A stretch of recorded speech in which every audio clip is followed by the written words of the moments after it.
हमारे व्यस्त जीवन में ईश्वर की आवाज़।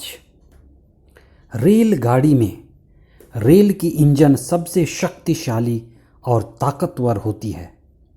अगर इंजन ही पटरी से उतर जाए तो सारे रेल के डब्बे डिरेल हो जाएंगे।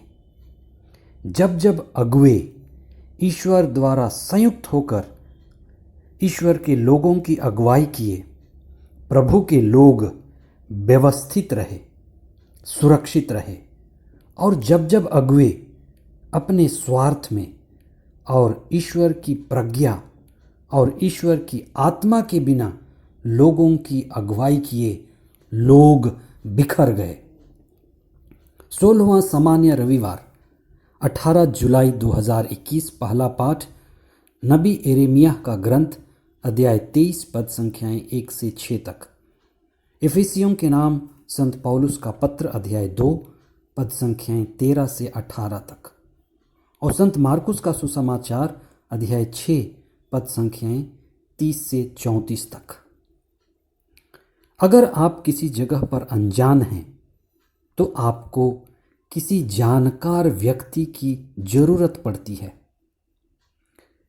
आप किसी भी समुदाय या राष्ट्र में रह रहे हैं तो आपको अच्छे अगुवा और नेता की जरूरत होती है।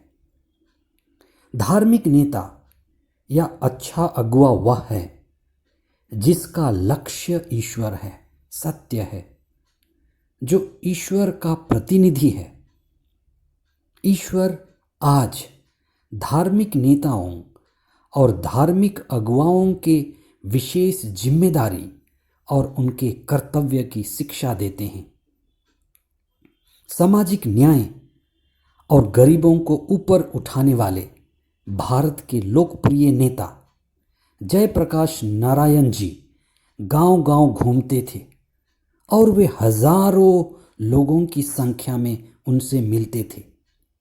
एक बार उनसे पूछा गया कि क्या बात है कि आप हजारों संख्या में लोगों से रोज मिलते हैं, गांव-गांव घूमते हैं, पर कभी थकते नहीं।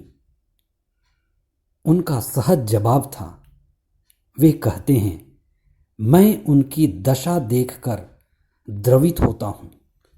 और वे आगे कहते हैं कि लोगों की ऊर्जा उन्हें उत्साहित करती रहती है।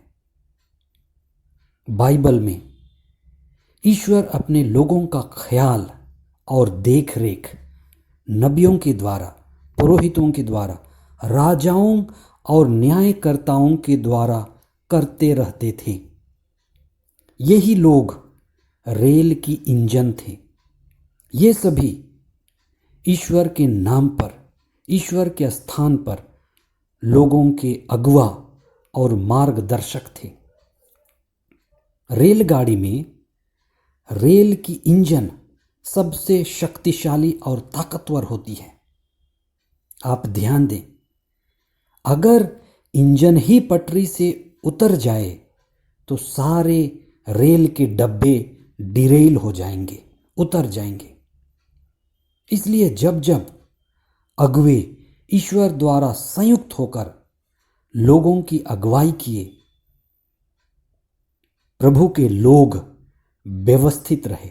और जब जब ये अगुवे अपने स्वार्थ में और ईश्वर की आत्मा के बिना लोगों की अगुवाई किए, लोग तितर बितर हो गए, बिखर गए। सुसमाचार के मुख्य अंश।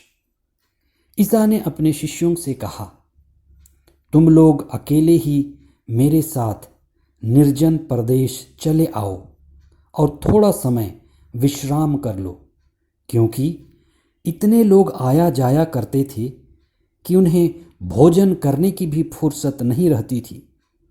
इसलिए वे नाव पर चढ़कर अकेले ही निर्जन स्थान की ओर चल दिए। ईसा ने नाव से उतरकर एक विशाल जनसमूह देखा।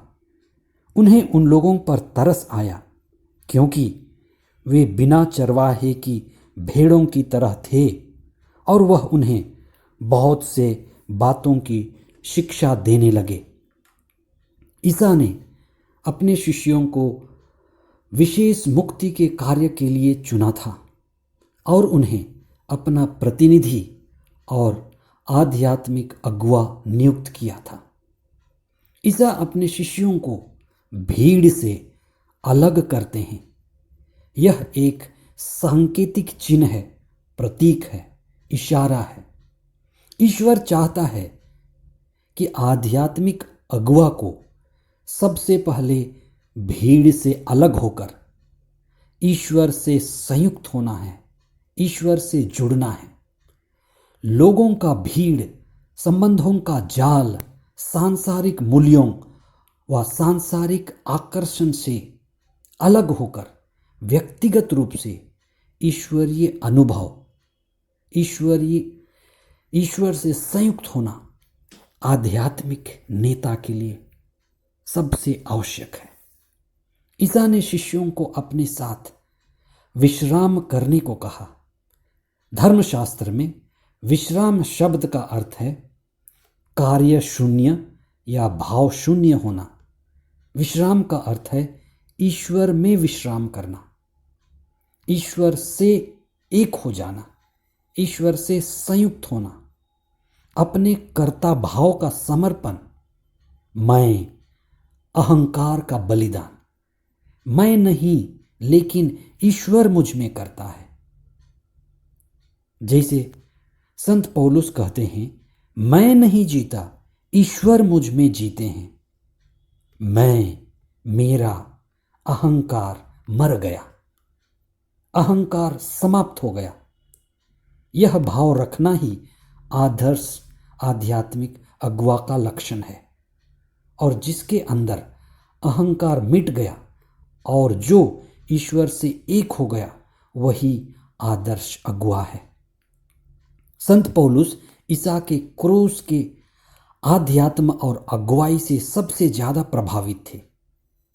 जो ईश्वर से जुड़ा है वही अगुवा अपने लोगों को ईश्वर से जोड़ सकता है। जो माता पिता ईश्वर से जुड़े हैं वे ही अपने बच्चों को और परिवार के लोगों को ईश्वर से जोड़ सकते हैं। आज हम पुरोहितों और प्रभु के लोगों की अगुवाई करने वालों की एक विशेष जिम्मेदारी है कि हम नबी मूसा और संत पौलुस की तरह ईश्वर से प्रार्थना में संयुक्त रहें, ईश्वर से जुड़े रहें, ईश्वर से एक रहें, जिससे हम पवित्र आत्मा द्वारा संचालित होकर ईश्वर के लोगों की अगुवाई कर सकें। आइए आज हम आध्यात्मिक अगुवाओं, पुरोहितों, सभी माता पिताओं के लिए विशेष प्रार्थना करें कि वे पवित्र आत्मा द्वारा संचालित हों और लोगों को सही मार्ग दिखा सकें। हे ईश्वर, तूने अपने लोगों की अगुवाई के लिए नबियों, पुरोहितों, न्यायकर्ताओं और राजाओं को चुना था और उन्हें अपनी वाणी, अपनी प्रज्ञा और अपनी आत्मा दी थी।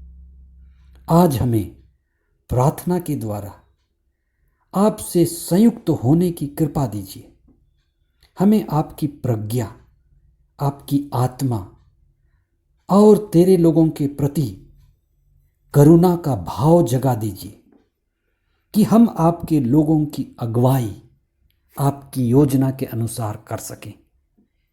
यह प्रार्थना हम करते हैं हमारे प्रभु ख्रिस्त के द्वारा। आमीन।